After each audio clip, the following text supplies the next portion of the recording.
Hey everybody, welcome to HomeRecordingMadeEasy.com and here on my YouTube channel. And this week we're going to talk to all of my beginners that are brand new to using Studio One, specifically Studio One version 5. If you're new to Studio One and you just picked up Studio One version 5, this will be for you. I want to show you how I kind of set up my session for mixing and how I do kind of what I'm calling a mix preparation. And we're probably going to do this over 2 or 3 videos. So this week we're going to talk about importing audio tracks, we're going to talk about organizing our tracks, we're going to talk about color coding, and we're going to talk about creating buses and routing and things like that. That's what we'll do this week. So if you're new to mixing in Studio One and you want some tips on how to get some mix preparation done, this video is for you. Now, before we get started, if you're someone new to Studio One version 5 and you really want some help getting up and running, getting to know all the different tools and navigation, and how to kind of get yourself moving in the right direction using Studio One because you're brand new and you want some help, head on over to HomeRecordingMadeEasy.com and check out my PreSonus Studio One Beginner's Guide. It's brand new for 2020. It is done in the latest version, version 5, and that'll be much more in depth than what I can do here. And if you want to check out that course, I'll give you a coupon code. The coupon code is YouTube25. If you use that at checkout, you'll get 25% off that course. So check out the PreSonus Studio One Beginner's Guide at HomeRecordingMadeEasy.com, and that will take you much deeper than what I'm doing here, and you will very easily, after watching that course, be able to get yourself moving around in Studio One version 5 with no issues. So for this video, we're going to talk about, okay, we have an open session here. I created a song file. I have an empty session. And I want to get myself mixing. I want to import some files and I want to practice my mixing. So this is what we're going to do. So the first thing we're going to do is we're obviously going to import our audio files. Now in Studio One, there's a few different ways you can do this. I'm going to do this via the browser. We come over to the bottom right-hand corner and click on this thing called Browse, and the browser is going to open up. And then across the top, we have some sections here. We have our home screen, the instruments section, the effects section, the loops, and then we have our files. Our files is our navigation throughout our computer to different hard drives so we can locate the audio files. So we're going to come over to the file section, and I have these files on an external hard drive that's plugged into my computer, into my Mac. And by the way, this will work for Mac or PC. It's all the same. So I'm going to click on the Volumes tab, and I am going to navigate to my audio hard drive here. And I'm going to come down to the folder where I know that I've located these audio files, which is in a folder called stems, and you can see all the different audio files here. So now in Studio One, you can click and highlight and select the first track, hold down your shift key, come down to the last track, and it's going to highlight all of them, and then I can left click and drag these right onto this main edit screen here. Okay, that's one way that you can import audio. The other way is, let's say if you have these files in a folder on your desktop, you can always come out to your desktop, you can shrink down your screen, open up your desktop, find your files, left click and just drag them into Studio One. That's another way to do it. Or you can also come over, I believe, to File, Song, Import File, and you can come to Import Files and you can find your files that way. But I typically like to use the browser. So we're going to highlight the first track, we're going to scroll down to the last track, hold our shift key, left click, and then we are going to drag these, left click and drag, and bring it all the way to the very start. You want to make sure you go all the way to the start, and then we're going to release the mouse, and that is going to import all of the tracks here into Studio One. I'm going to close the browser. As you can see, the mixer will pop up here. And for now, we're just going to kind of close the mixer or the console here, and we're going to do that. So we're going to close that. And so now here are all of our tracks for this particular session. And as you can see, it kind of defaulted to different colors.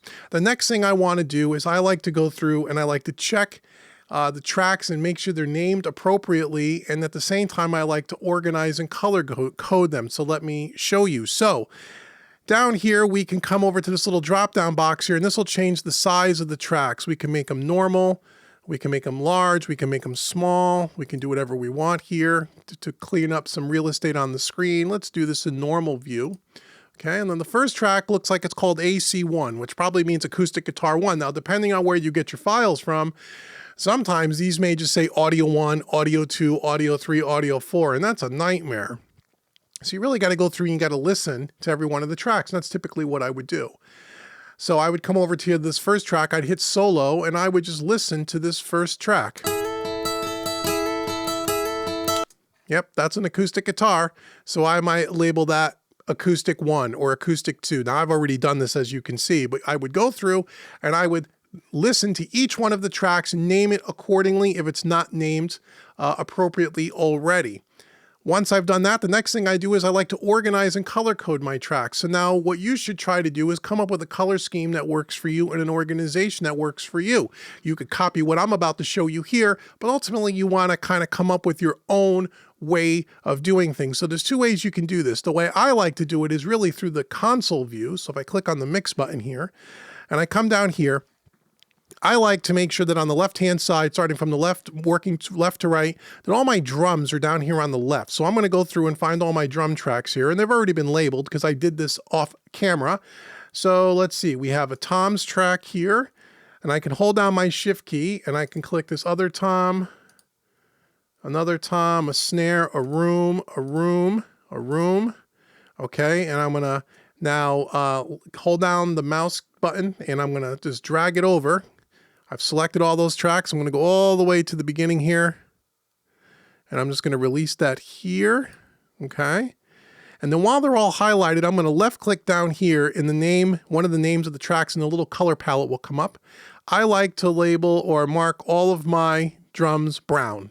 Just what I like to do. Okay. So I'm looking for the rest of my drums here. So let's see. We probably have some kick drums and whatnot down here somewhere. Okay. We have overheads down here. So we have an overhead track, overheads, overheads, kick out, kick in, hi-hats. Okay, again, I'm holding down my shift key, clicking, left clicking, highlighting these tracks. Then I'm going to left click with the mouse and I'm going to hold it down while I drag it over to the console view. And then once again, I'm going to change those to brown. So now all my drums are in brown. And inside of that, I like to have my kick in as my first track. My kick out is my second track. Then I like to go to my snare and then my hi-hats. And then typically my tom tracks, tom left, tom right, and then there's a toms track. Oh, it's a stereo toms track here. So there's 3 tom tracks. That's fine. So I put my toms next. Then typically my overheads, I have a left and a right and a stereo overhead track that came with this session, and then my rooms. So that's the order that I like to work in. Again, just, kick, snare, hats, toms, overheads, and rooms. If there's any percussion tracks, I would put that right after that. Percussion and drums I typically would put together, but just so you know, that's what I do. Now, the next set of tracks I like to put next to my drums is bass. Drums and bass usually go together for me. So I'm going to look through here. I have a bass amp here and a bass DI track and another bass DI track here. So I'm going to, again, select all of those and hold shift while I'm clicking on them so they're all highlighted.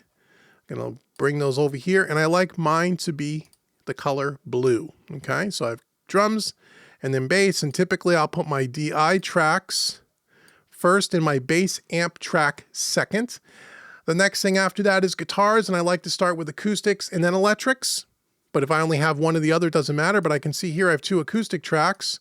I like my acoustic tracks to be the color, usually like a lime green or some kind of a bright green. Okay, now I'm looking for any electric guitar tracks that I might have. And I see I have a bridge electric guitar. Well, I have 3 electric guitars over here. So I'm going to drag those over here. I see I have a bridge guitar. I know that's an electric guitar. And I've gone through. Now, again, this is after you've already gone through, listened to all of them and named them, okay? So you want to make sure you do that first. So once I have all my guitars over here, my electrics, I'm going to change those. And I like those to make those just a different shade of green. So they stand apart from my acoustics. So they're guitars, but they're a different type of guitar. So that's how I like to do that. And it's green. Oh, I see I have a baritone guitar here as well. So I'll put that in here and I'll make sure again that I'm making all of those tracks the same color green. Okay. Now, the next thing I like to do is if I have any kind of organs or keyboards. So I see I have a B3 here, a Hammond B3. We got double sets of tracks here. Okay, so I'm going to keep those right there and I'm going to make those the color purple. Okay, I like all my keyboards to be purple. I also have a couple of piano tracks here. I'm going to make those maybe a little different shade of purple just to kind of keep it in the purple family, kind of, sort of. Maybe something a little different than even that. Maybe something even darker. I don't know. But something purple. So all the keyboards and the pianos are together. The next thing up, and I have another piano track here as well. So we'll make sure all the pianos, or maybe I'll change the pianos to something like that kind of a purple, so it stands out. So I have my organs, keyboards, and then my pianos. After that, if there were any kind of horns, I would put horns. I don't think we have any horns in this particular one. So the next thing I'm going to do is go to vocal. Oh no, I actually have, let me remove these two tracks here. These two tracks need to be removed. These two tracks are not a part of this session. Please forgive me. Okay. We're going to go ahead and we have a Wurlitzer, which is another type of piano, kind of fits between the B3 and the keys and the grand piano. And again, I might make that somewhere in the purple family just to keep it so I know it's all consistent. And then lastly, I'm going to put my lead vocals and then my background vocals. So here's my lead vocal track, and I like to make that yellow so it stands out. And then I have 3 background vocal tracks, and I like to make those a different shade of yellow. Now I'm going to save this. Now when I save this for the first time, this is super important. You're going to get a dialog box that asks you, do you want to copy these files to the media folder? The answer to that question is always going to be yes. You're going to hit yes. Now let me do this, and you're going to see it's going to copy this. I'm going to show you where this setting is in Studio One that you want to make sure that you have set, and it's a global setting. Once you set it once, you never have to worry about it again. But if you go to Studio One Preferences, or if you're on a PC, you're going to go, I believe it's over here, Options up here, and then Preferences. But you want to get to this screen right here. We want to go to Location. And then we want to, Location under User Data. And you see this box, Ask to copy external files when saving song. See how it's checked? Studio One comes defaulted as it's unchecked. You want to make sure you check that. That's how that pops up that dialog box asking you if you want to save the files to the media folder, and you want to do that, okay? Also make sure that you have autosave enabled and you can make it whatever time increments you want. I just always do 2 minutes, okay? So let me show you that. So now that we've saved this and we have our color codes, you'll see that every single session that I ever do, every one, it'll always be, I gotta come, here's our rooms here, hold on. Forgot to move these over here. Okay. You will always see my drums down from the left to right. You'll always see the drum kit in this order. It'll always be my bass in blue, then my guitars in green, my keyboards and pianos in some form of purple, my vocals in yellow, and my background vocals in another shade of yellow. That is so every single time I do a mix, if I organize it in this way, I just know from the color code what I'm working on. I don't have to search around my session in looking for things, okay? So that's the next thing that I do. So once I got everything laid out, I have everything named, I have everything color-coded, I've saved all my external files, right? I saved it when it asked me to save it. Now the last thing I'm going to do is I'm going to create a busing system and route my audio. So what does that mean? So what I want to do is to the right of my last background vocal track, I want to create a busing system. And a busing system is nothing more than a way for you to take a group of tracks and route them to a single channel, a single fader, so you can control the overall volume of that group with one fader. Let me show you. So, for example, I have drums, 1, bass, 2, acoustic guitar, 3, electric guitar, 4, I have my keyboards and pianos, I'll put all together 5, my lead vocals 6, and my background vocals 7. So I want to have 7 different buses. So I have 7 different groupings of instruments, I have 7 different buses. Okay, you can make as few or as many buses as you like, but let's just do 7 for this example. So if I highlight the last track, which is my background vocal 3 track, and I right click, you're going to see where it says add bus channel. I'm going to add a bus channel. I'm going to do this 7 times. This is one way to do it, right? I'm going to right click on it again. 2, 3, 4, 5, 6, 7. Okay, so now I have 7 different buses. I can double click in here and I can name this drum bus. The next one could be bass bus, etc., etc., etc. Okay, next one will be acoustic guitar bus. The next one will be electric guitar bus. The next one will be keys bus, lead vox bus, background vocal bus. Okay. Now that I have all my buses, I need to route all of my tracks to those buses. So let's do the first one. The first one is drums. So I'm going to come over here to my drums. I'm going to click on the kick, the first track, hold down my shift key, click on the last track. You can see they're all selected, and right above here where it says right now it's being routed to the main output, I want to left click there and I want to route it to the drum bus. The input should be none. Okay, drum bus. Now all these drums are being routed to the drum bus. Watch what happens when I play back all these drums. Let me just solo this up so you can see it.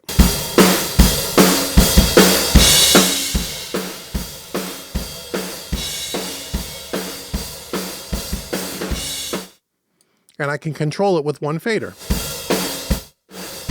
See that?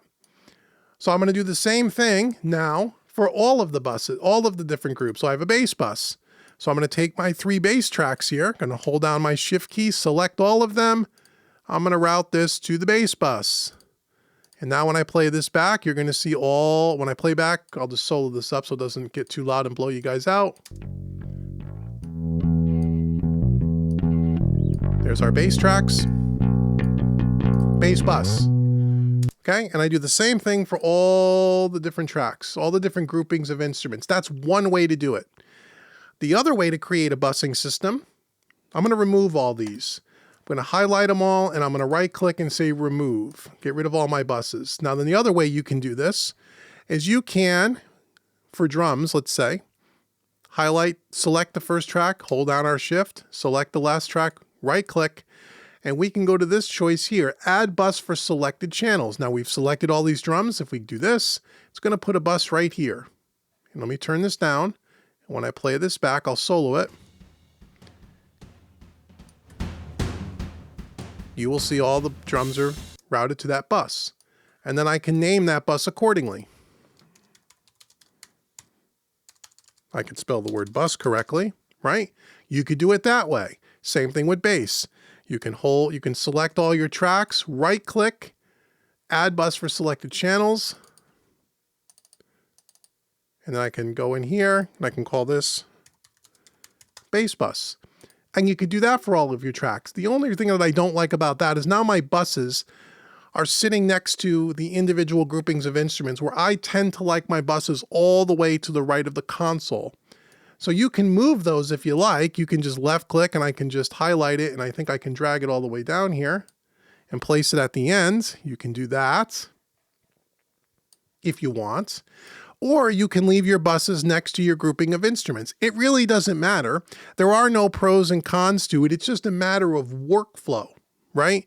So if I wanted to take all my acoustic guitars, oops, selected channel, and I can go AC guitar bus, right? And then I got all my electric guitars, right click, electric guitar bus. All my keyboards, let's say my B3 and my Wurlitzer, and even my pianos. Although you can split those into separate buses if you like, but for this demonstration, we're going to keep all the keys together. Okay, and I'm going to call this keys bus. And then once again, before I get to the vocals, I can take these and I can drag these all the way over here if you want to. It really, again, depends on your workflow. You may want to experiment with different ways of doing things, and after a couple of mixes, you'll find what you feel comfortable with. Now we have our lead vocal bus, so again, I can right click. I like to have the lead vocal bus on its own. You can combine all the vocals if you like. I tend to like the lead vocal bus by itself, and the background vocal bus as its own grouping of instruments. So I'm going to call this background vocal bus. Okay, and then once again, I'm going to drag this all the way to the end because that's how I like it. And I got the background vocal one over here. I like to keep these black, the right colors. The way you can tell, too, is you have the fader is that blue color. Those are for buses. The whites are for audio tracks, just so you know that. And now I can control my entire mix with just these faders.